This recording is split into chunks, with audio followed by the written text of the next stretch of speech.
Hey, All right, welcome. Hey, Uh, well, good evening, good afternoon, everyone. Thanks for joining and tuning in for the stream. Today is National Working Parents Day. Really excited to be here with our partners here at FOF to talk about this day and, of course, the improvements that we're hoping to make for working parents across the country. Um, so we'll kind of get started with a quick who we are. So I'm here with For Our Future with Juan and Bernice, and wanted to give a chance to introduce ourselves and the organizations joining us, which is Alianza and Common Ground. Would like to toss it over to Lisa to start us off with Common Ground, and thanks for joining. hi, thanks for having me. I'm Lisa Perry, the Executive Director for the Common Ground Project. I do a lot of engagement and advocacy work across the state and just love partnering with folks like For Our Future on events like this and Alianza. And happy to be here to talk about Working Parents Day. Thanks for having me. Awesome. And next, I know we're joined by Christina with Alianza for Progress. Thanks for joining, and could you tell us a little more? Hi, David. Hi, everyone. Thank you so much for thinking of Alianza. We're really excited to be on here today. My name is Christina. I am the communications director at Alianza, and Alianza focuses on empowering and supporting the Latinx community in Central Florida and beyond. So thank you so much for the opportunity to be here today.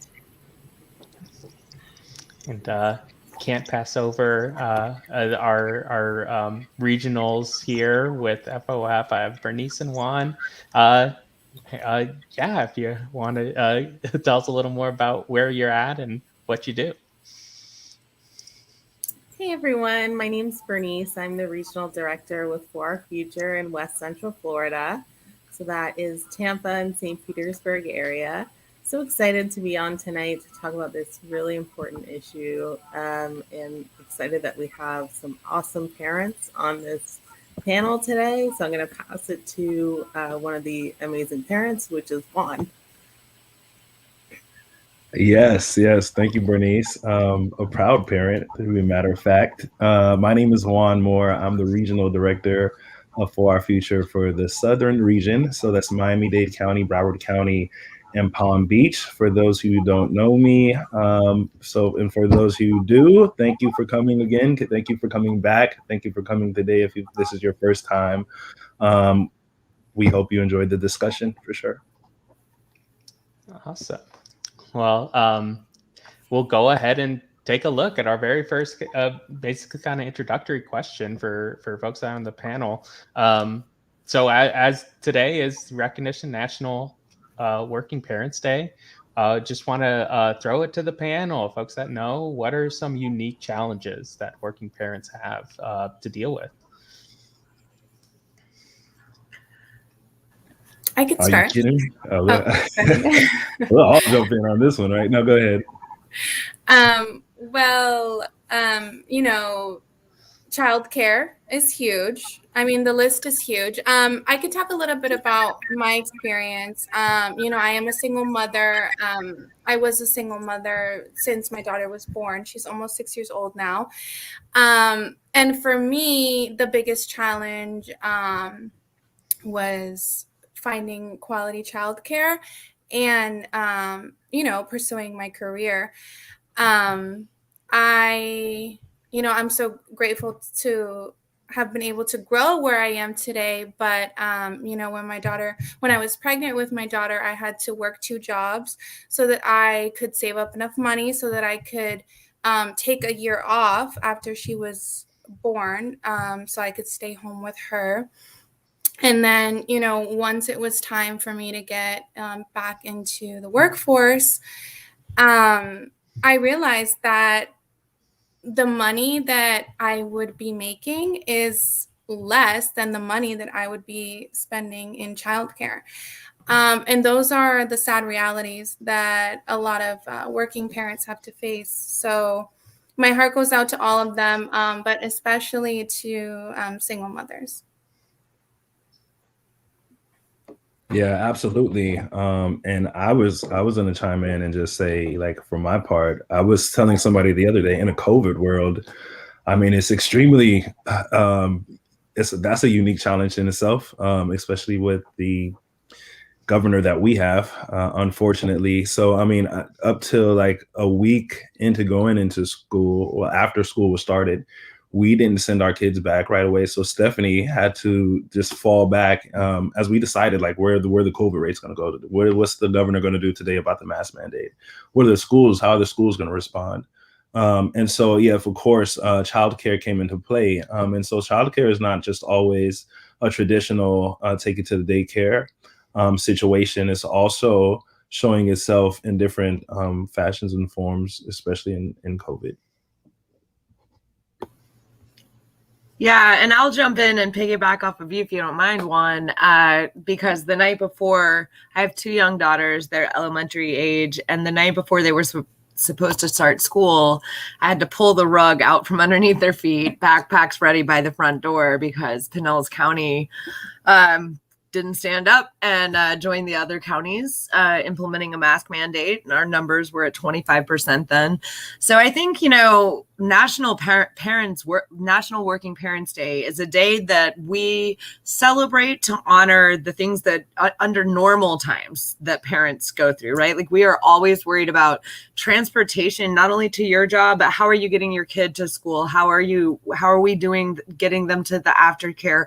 How are we providing food? Are they eating throughout the day? I mean, there's a lot of stress that goes along with just normal times. And under, times of a pandemic, in a state where our elected officials are choosing, to put some political ambition ahead of protecting the kids, I think it's been incredibly stressful for parents, whether your kids are in brick and mortar or in virtual.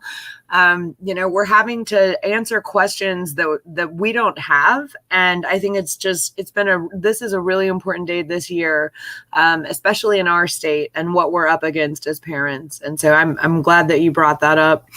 And it's just, I think that we have additional challenges in food scarcity, right? Like, we have additional challenges to support with technology for students who aren't able to return to school.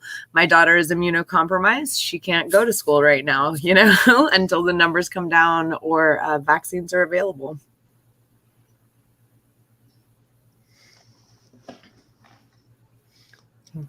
Well, definitely. Thanks for sharing. I know that a big purpose in outlining today and recognizing National Working Parents Day is to also look at what's on the table to really address some of these direct concerns that have just been brought up. So really, we're looking at, depending on what timeline you look at, end of the month / early next month for some deadlines around some really impactful legislation with the Build Back Better agenda. And so I'm going to go ahead and take us in to look at a few points here, and of course invite our co-hosts to comment. But so of course we're looking at President Biden's Build Back Better plan, which is really meant to give families a leg up for the first time in quite a while. So one of those things is right, as we mentioned, as had been mentioned, that this is going to include investments in care work. So it's a field that's disproportionately made of women of color, and we're going to get a very big infrastructure boost there to really boost human infrastructure, a big part of the Build Back Better bill. And then, of course, that goes hand in hand with making childcare more affordable. This includes, of course, the child tax credit expansion, which really helps. I think maybe you can correct me if I'm wrong, but I think those went out like yesterday. So yeah, $300 every month. That's for folks interested to know the impact that we are seeing at the moment, because that's been active for at least a couple months since July, if I'm not wrong. Yeah, I think one of the amazing things about the child tax credit expansion is how many children it's lifted out of poverty, because like folks are more able to, pay down some debt or spend extra money on extra things that they've needed for some time. It's making a big difference in the lives of our kids.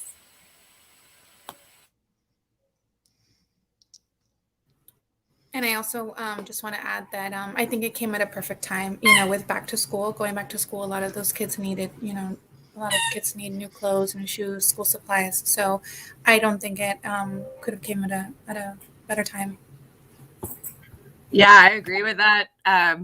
My kids being in virtual school, that has really helped offset hiring a tutor to come in and teach, and that's been really important because I feel has helped keep my kids on track with their learning.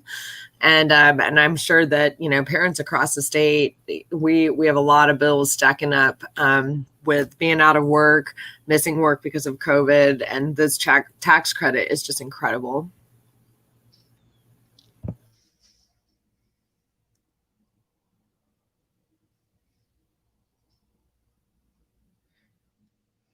Awesome. Yeah. Well, another, of course, thing is just kind of build on. Like we can see how it is working. Just as mentioned, it's helped over 65 million American children. 47% of parents used at least some of the funds for food, which of course is huge, and especially knowing that there's even more funds available in the state of Florida that we're not fully taking advantage of.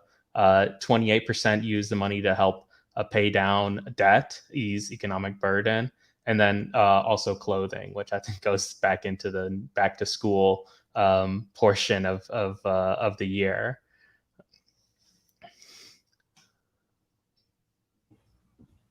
So I'll turn it over to Juan to for this portion a little about making childcare more affordable.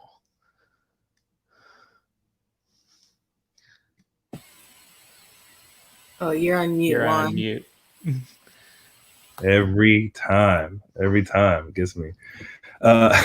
Making childcare more affordable. So lack of access to childcare makes it harder for parents, especially mothers, to fully participate in the workforce.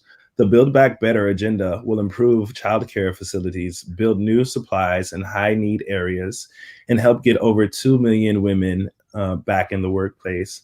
And again, we know, especially here, a predominant amount of those women are going to be women of color and women of underprivileged circumstances.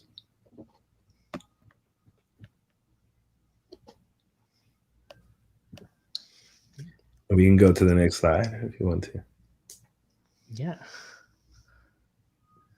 So again, also it goes into paid family and medical leave, which would be very nice for a lot of parents. I know I've been in instances, not necessarily in this tenure, but with other positions that taking leave is a do or die decision at sometimes, right?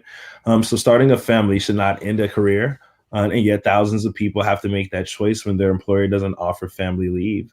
The Build Back Better Act is poised to change this with paid and family medical leave.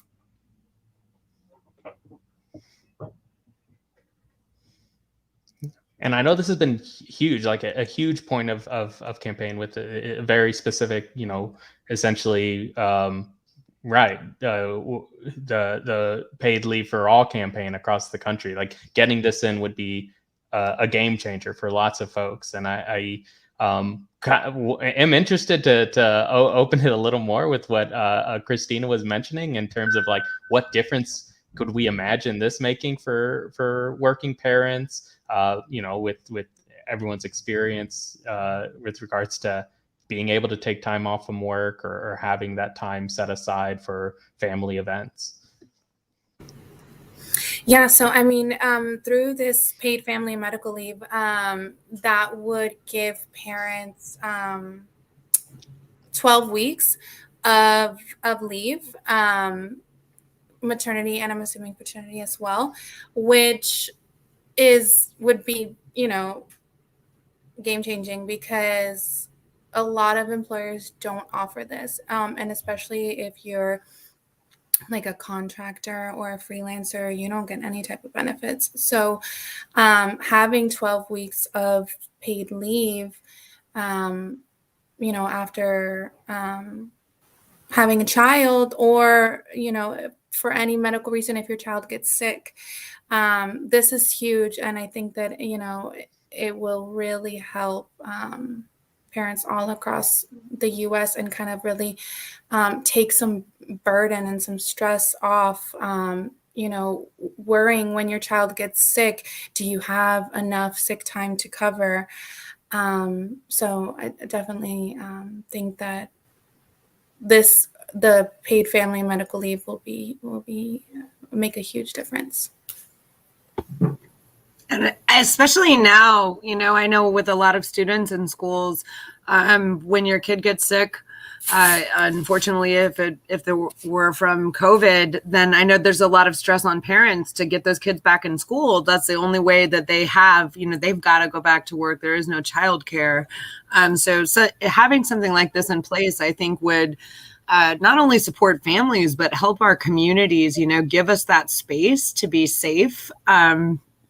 And then, of course, after childbirth, like we're always rushing right back in.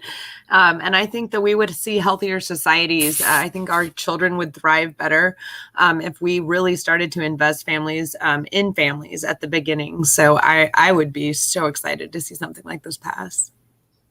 Yeah, and I always tend to think about, going back to what Christina said too, I mean, just how single parents are affected by legislation like this. How would it be being a single parent going back into the field, knowing your child was sick, or knowing that you just gave birth and you're not fully healed, So I think it's an enormous relief for parents all around.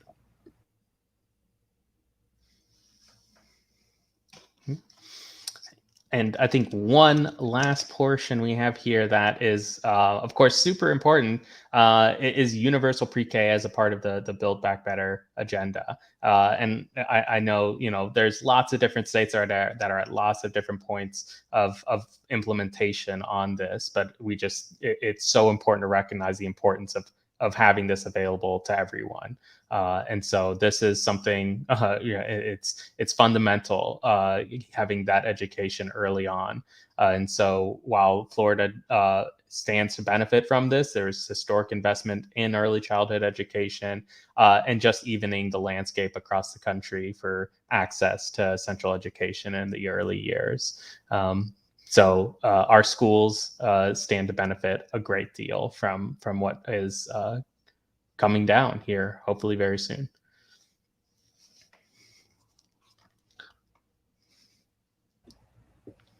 And to me, again, even though we have that, set in place to where we have fully funded pre-K, you got to imagine the amount of people who are tourists here, so we have an influx of people. You can't look at it as just a localized problem all the time.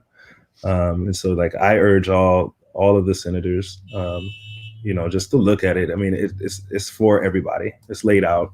It's not perfect. It's not a fix all. But again, definitely a stronger piece of legislation for working families than we've seen in a long time. Yeah, and I just want to piggyback off of that. So with the universal pre-K, what's great about it is that it will start at 3 years old. And what a lot of people don't know is that, Florida offers free VPK, but it's only 4 hours a day. So if you want your child to be there full day, you have to pay something that's called a wraparound. And it's like $150 a week. It's not cheap. So, a lot of people think oh, just put your kid in VPK, but it is only 4 hours. And so if you're a working parent and let's say you have a long commute, it's not realistic because you're not going to be able to pick your child up at noon every day. So I love the universal pre-K.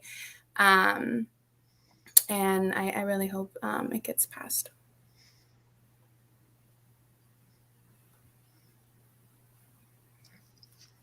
Awesome. Well, I think this kind of takes us into a little bit about some points where we're at, and we know that it's going to have to pass or go through the House first, and so across the board, we're really encouraging folks to contact their representative, contact people in Congress, and just urge support on this. And in Central Florida, we have wanted to highlight what this does for working families, why this is important, and why it's time to be bold and to pass this legislation that will really be defining for lots of folks. And so we're doing our best to amplify that this is going to make a difference, and we want to amplify that message to folks, and especially to Representative Murphy, who has moved forward with the bill, very much to her credit. But we want to make sure that we have everyone with full support. And so we are sending out some petitions, and we think that this is an important person to keep in contact with. Representative Murphy is a Democrat in Central Florida, and she's very well poised to be a strong supporter of this if she comes out and really recognizes the benefit that this will have to this district, to her district.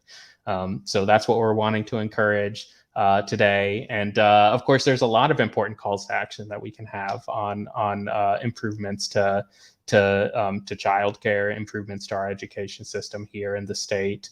And there's a lot, of course, in Congress court, but there's also a lot in our Florida state legislature's court as well.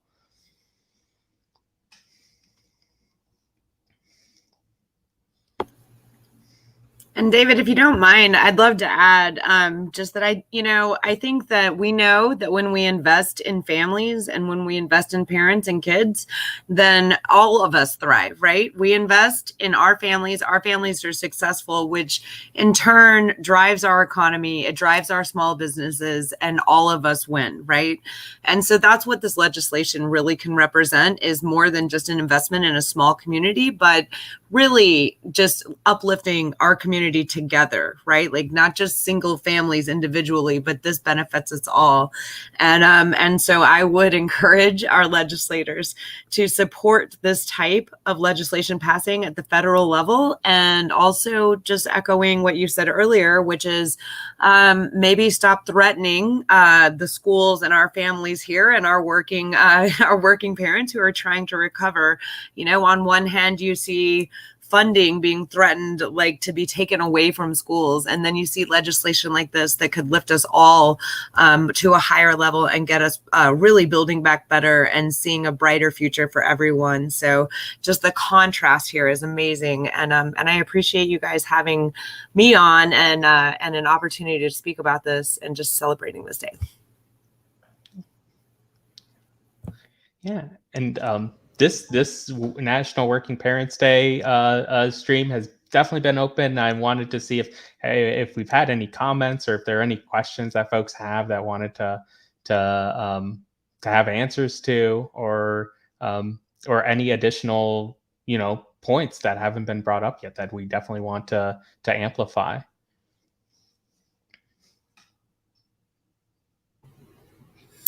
I just want to highlight that I think with the investments in care workers, I think we can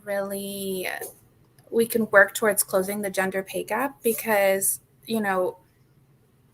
every preschool teacher that I've known is a woman, and these daycare teachers, they are making so little for all the work that they do. So, like Lisa said, there's so many benefits in every aspect of our society.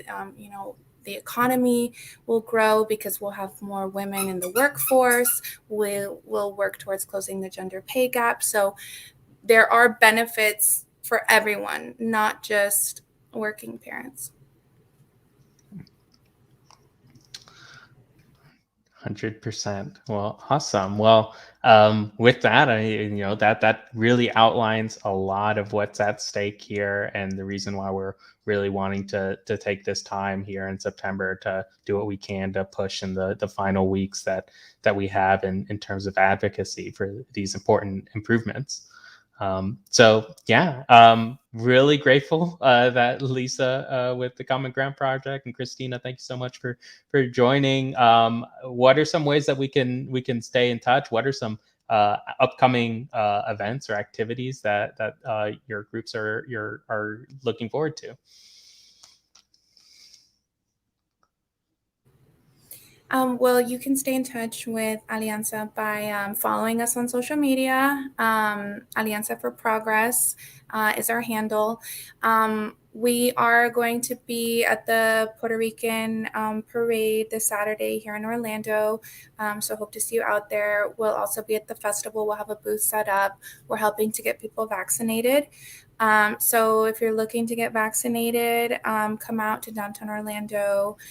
This Saturday, we'll be at the festival at 2:00, helping folks get vaccinated. So thank you so much for having me on.